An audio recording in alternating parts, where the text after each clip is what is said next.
Today, I wish to share with you just a few resources that came up that I think will be very helpful and beneficial at this time.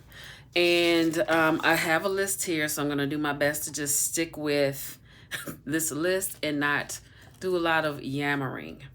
Okay, so first things first is VA. Everybody's going to ask if you were a veteran. If you are in the United States, there are some resources that the Veteran Affairs do offer. I would recommend recommend going to va.gov and perusing the website for the list of things. You can also give them a call, advise them of what's going on, and ask the person you're speaking to for all of the forms or what all is needed in order to apply for these services.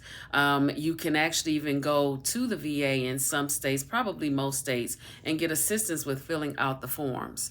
I helped with getting the forms filled out. I just followed the directions on the forms. I didn't have time to go to the VA.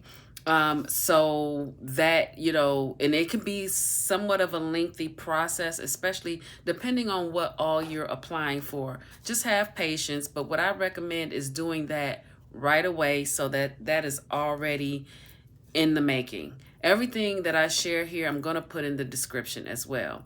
If you are not in the United States and you're watching this, check with your country to see if they have anything available like the Veterans Affairs or anything in that vein, okay? Also, the United Way.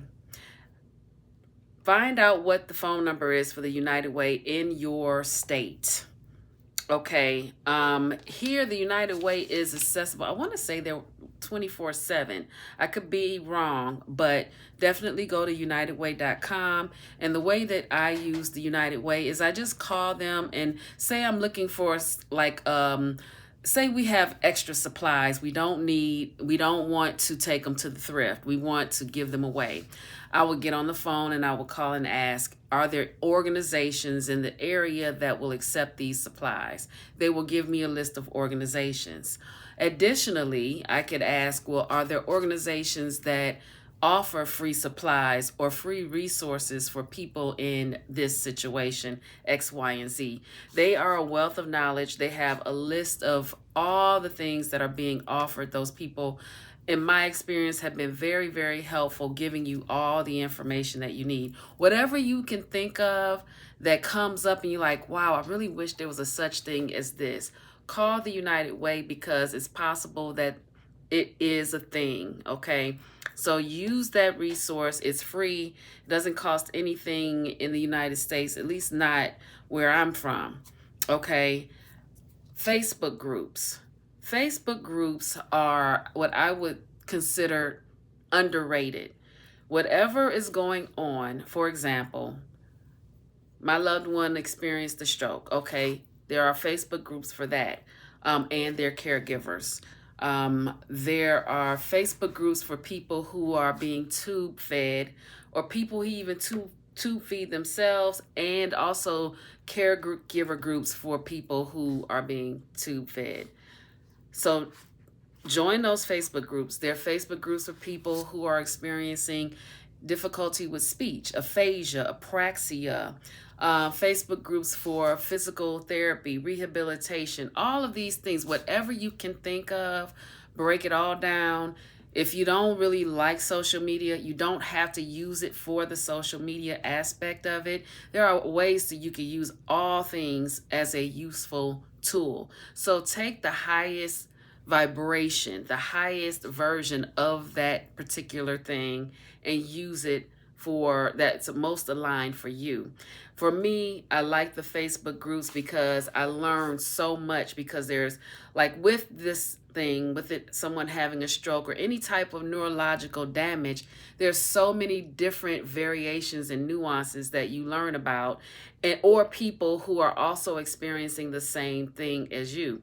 And so you want to be able to sort of like, you don't have to connect and participate in all the things, but you're getting that information and you are energetically connecting, and you are at some point you might want to chime in and with upliftment and give advice or give some tips, because you too are becoming wise and you have a wealth of knowledge. Also, when going to Facebook, if you don't want to do anything else on there, you can just follow the things that you like. This goes into the therapeutic piece aspect of it too, for both the person who is recovering and on the road to striving and thriving, as well as the caregiver who is helping them. There are fun things that you can do on Facebook. I would say get creative and see what works for you. It doesn't have to be a social media platform where you're looking at the latest gossip and all of these things. You can figure out fun ways to utilize the platform where it works for you. Okay. The next thing, caregiver support groups. That's also in Facebook, but your local area will have support groups for caregivers as well as, or I say will, I'm going to keep it optimistic. They should. Okay, because a lot of people are experiencing these things everywhere. It's very common. So your local area, I'm sure, has, just check to see if they have. While I'm telling you this, just check to see if your local area has caregiver support groups. Utilize those resources, as well as for you if you are recovering from a stroke. There are also support groups for that. The social worker or caseworker that you have before you come out of the hospital, before your loved one comes out of the hospital, utilize them, get all that you can from them. For us, they were helpful, but it was not the end all be all. Just know that you can get very creative and resourceful with finding more tools, more things that you might need to help you on this quest that you're currently on. So they are helpful. What I've discovered is the less money that you make, at least in the US, the less money that you make and you have coming in, the more is available for you. If you are, I would say, middle class, like a middle class in terms of wages and income, even though you are paying all of your bills and you have just enough left, a lot of times they may look at that as, well, you make too much money, so you don't qualify for a lot of things. But there are things out there and available, even still. Again, it requires being creative. Trust me, I know. Check with your area. Is it area aging association? I might have that wrong, but that's okay. I'm going to put the links, or the links and the names of the companies and everything in the description, so check there. But I believe most states may have it. If not, I will correct myself in the description. Check with your insurance company to see what they offer in addition to, especially for seniors in particular. They may have a few extra things here and there. Don't leave anything on the table. Do not leave anything on the table, because 9 times out of 10, you're paying for it anyway in premium. So ask them what's available, send you a list of whatever, all the things.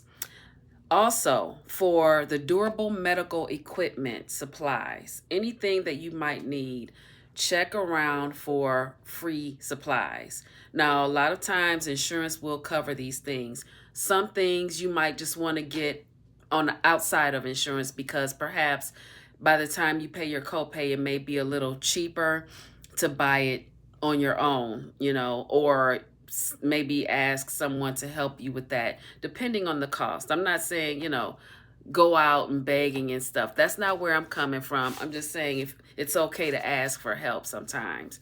That's all. Again, United Way, call them, check in with them to see if they have any DME supply organizations who are just giving away supplies, or like if you happen to have Medicaid, I think it's Medicaid, there's a lot that might be available to you. Veterans assistance, typically that you have to go through the VA, but still I would check no matter what. You want to check it all because not everyone has Medicaid, not everyone has Medicare, and not everyone is a veteran. So check for those free things if you need them.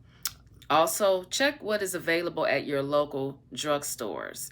There's some things and people that I actually bumped into at the drugstore that actually helped.